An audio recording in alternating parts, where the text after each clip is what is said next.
This video goes over section 19.1 part 2 video.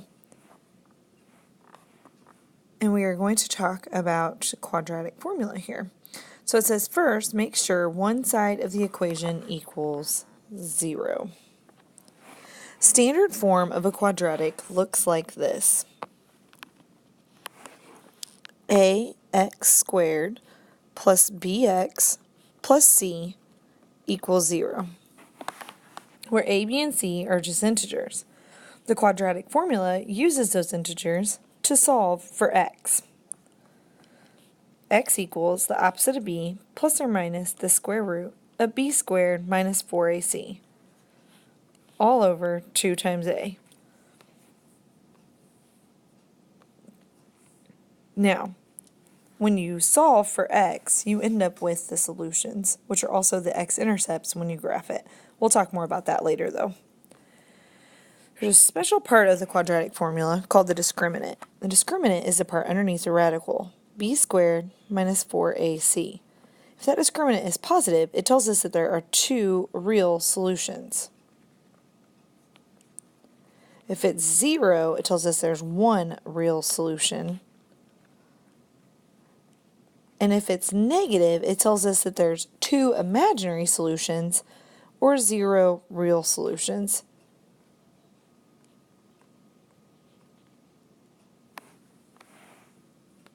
Let's talk a little bit more about this discriminant. The reason a negative number as a discriminant gives you 0 real solutions is because take a look at where the discriminant is. It's underneath the square root. What happens if you take a square root of a negative number? It's not possible with real numbers. So there's actually a whole new number system called the imaginary numbers that you'll learn more about later. A positive number underneath there is going to result in 2 answers because of the plus or minus in front of the square root. And a 0 is going to result in 1 real solution because adding and subtracting 0 both yield the same solutions.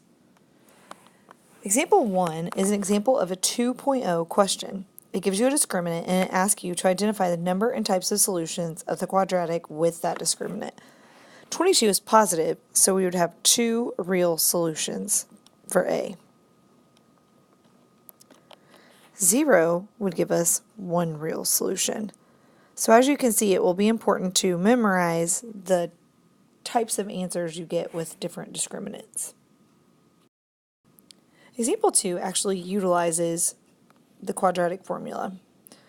So we're going to zoom in on this, and I'm going to write the quadratic formula above so we don't forget it.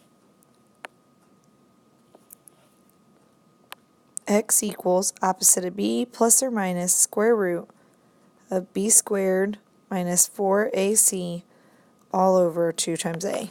So the first thing you're going to want to do is find the discriminant. So to do that, we're going to identify our a, our b, and our c. The a is the number in front of x squared, so in this case 2. B is your number in front of x, so negative 3, and c is your constant, so negative 2. Those negative signs are really important. Then we're going to find our discriminant, which remember is the part underneath the radical. So we're going to do b squared minus 4 times a times c. Plug in our b, our a, and our c. And then you can type that in the calculator or use order of operations to solve it. Which here we're going to get 41.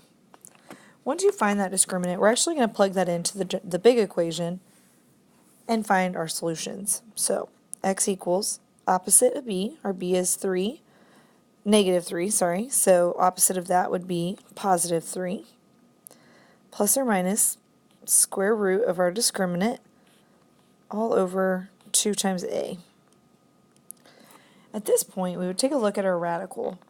Can we simplify it based on the rules we learned in lesson 1? Well, 41 is not divisible by any perfect squares, so we're going to leave it for now. I'm going to rewrite this with a simplified denominator. Since we couldn't simplify our radical, that's actually going to be our solution. And it looks really crazy, but it's equivalent to 2 different decimals. So our solution is 3 plus square root of 41 divided by 4, and 3 minus square root of 41 divided by 4. And we're going to leave our answers just like that because they're more accurate and precise than if we rounded to a decimal.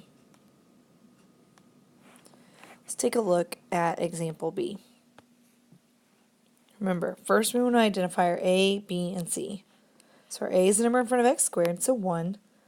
B is the number in front of x, and C is our constant. So we're going to start by finding our discriminant. B squared minus 4 times A times C.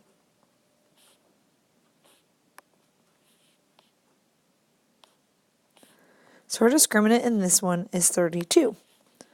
Then we're going to rewrite our formula to include that 32 in the radical. So x equals opposite of b, so b was 6, so it's going to be negative 6, plus or minus square root of our discriminant. Oh, and I accidentally put 42, it should be 32. Let me fix that. All over 2 times a. Now remember, I said at this point we want to try to simplify the radical. Well, the square root of 32 is simplifiable, so let's go ahead and do that. I'm going to kind of do this over in my scratch work. So the square root of 32 is equivalent to the square root of 16 times 2. The square root of 16 is 4, and that 2 isn't perfect, so it gets stuck in. So now I'm going to rewrite my formula with 4 root 2 in place of the square root of 32. So I have negative 6 plus or minus 4 root 2 all over 2. And because I could simplify that, I might be able to simplify further. So I'm going to take a look at the numbers on the outside. I can't really do anything with that radical since it's the only number inside a radical in the formula.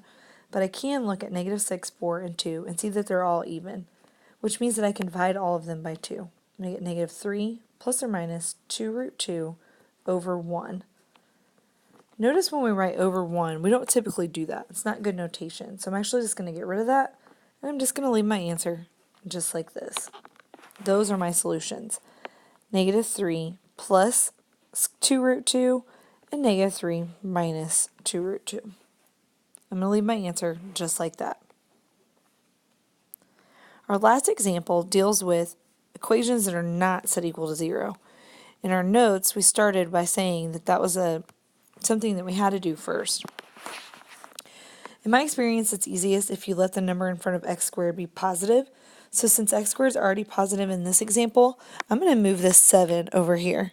So it's positive, I have to subtract it. Well, it doesn't have any like terms on the left side, so I'm just going to put it on the end. And then I have my equal 0. And that's all we're called to. You could use these examples as examples to do the quadratic formula again, just for more practice. Once again, my x squared is positive, so I'm going to leave it.